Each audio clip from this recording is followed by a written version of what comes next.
Blade and Sorcery was released as an early access title in 2018, and at that time was praised for its physics, realistic combat mechanics, and sheer brutality. However, the game lacked any story or progression system, and instead was just an arena-style fighting game where enemies and weapons could be spawned and fought with. The game is incredibly mod-friendly, and so people would convert the game to comic book themes or sci-fi weapons or increase the gore of various attacks, with some players investing insane amounts of hours into this title, despite its very minimal official content. However, on June 17th, with its The End update, Blade and Sorcery finally left early access and achieved version 1.0, with updated graphics and finally a campaign and progression mode. But how well does a new campaign on a 5-year-old plus game hold up? I'll tell you my opinion on that in a minute, but first I just want to thank you guys for watching my small channel. You guys are what makes doing this worthwhile, and if you would like to see this channel continue to grow and succeed, don't forget to like and subscribe. Okay, where was I? The Blade and Sorcery campaign is called Crystal Hunt, and the formula it uses to tell the story is done through a pretty simple style. You teleport to a location, fight some people, collect a reward, often unlocking a new place, and you return to your home. After you've cleared a few locations, you unlock one of 6 dungeon locations in order to unlock the end game area. I am playing on Steam VR, and I have played almost 11 hours since the update, though I have started over and messed with things on a few occasions, and I'm currently only at the 3rd dungeon.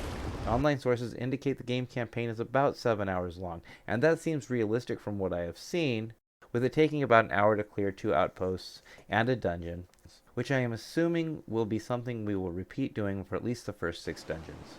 But it's easy to get distracted or focus on accumulating money or buy gear or whatever, and the game seems like it will continue to generate outposts indefinitely for as long as you want. So 7 hours is probably accurate for focused gameplay, but you can probably stretch it out indefinitely.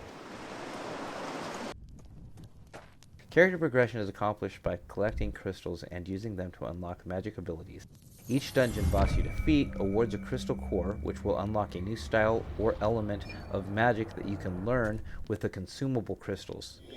And there are also a few hybrid spells you can gain from having multiple styles of magic unlocked.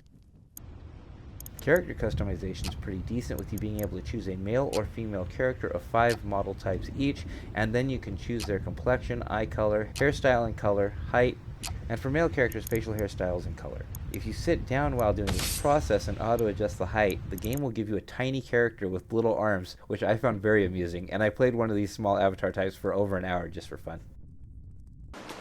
This game does not have teleportation, but it does offer snapshot.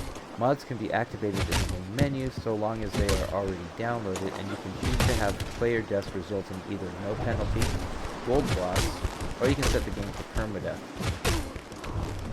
Being able to mod and customize this game however you want gives this title a lot of replayability, and is how this game is still relevant through 6 years of not even having a campaign. Many surfaces in the game are climbable, you can swim, and jump kind of ridiculously high. Your character is also very strong, which makes many of the superhero mods even more fun. On top of that, there is magic that you can cast to give you even more of an edge over the enemies. The melee combat is still pretty good, but unfortunately the AI of enemies is pretty low. Using a stabbing motion with a short sword drops enemies very quickly in normal settings, and while you can adjust an enemy's durability, I don't think you can make them any smarter with their attacks. Enemies do use magic and ranged weapons, just like you can, so you need to be aware of who's around you, because getting swarmed by enemies can put you in a pretty tight spot. And when an enemy has time to shout or scream in pain, other enemies will run to the area. There are also areas where there are alarms sounded if you are detected, and it seems like enemies spawn out of nowhere when this happens, but I could be wrong.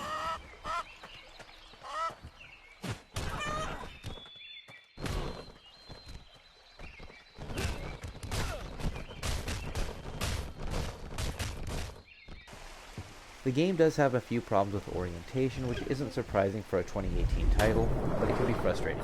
Your body might change orientation, moving the holsters where you grab your weapons, and sometimes your sword can literally be unreachable in certain situations, like the boss fights.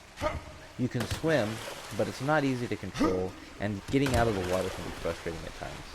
The climb mechanics are good, but sometimes you don't have a hold on something when you think you do, and sometimes you haven't let go of something even when you think you did.